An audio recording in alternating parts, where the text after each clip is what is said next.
السلام علیکم۔ کراچی میں اچانک فائرنگ کی بوچھاڑ، مدرسے کے استاد اور طلبہ کو گولیاں لگ گئی، شدید زخمی حالت میں ہسپتال منتقل، واقعے پر علاقے میں کشیدگی پھیل گئی۔ کیا آپ حالات حاضرہ سے آگاہی حاصل کرنا چاہتے ہیں؟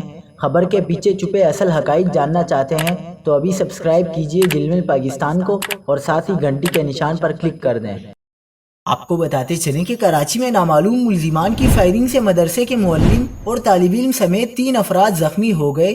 نارتھ ناظم آباد بلاک این کرسٹل شادی ہال کے قریب فائرنگ کے واقعے میں 3 افراد زخمی ہو گئے، جنہیں فوری طور پر عباسی شہید اسپتال لے جایا گیا، جہاں زخمیوں کی شناخت 42 سالہ محمد حافظ خرم شہزاد، 20 سالہ مدنی اور 40 سالہ نوید کے نام سے کی گئی۔ شدید زخمی مولانا حافظ خرم شہزاد کو سر اور بغل کے قریب گولیاں لگی تھیں اور انہیں انتہائی تشویشناک حالت میں جناح اسپتال منتقل کر دیا گیا۔ زخمی ہونے والے نوید اور مدنی نے پولیس کو ابتدائی بیان میں بتایا کہ وہ کھارادر سے شادی کی تقریب میں شرکت کے لیے آئے تھے اور واپس جا رہے تھے کہ نامعلوم ملزمان نے فائرنگ کا نشانہ بنایا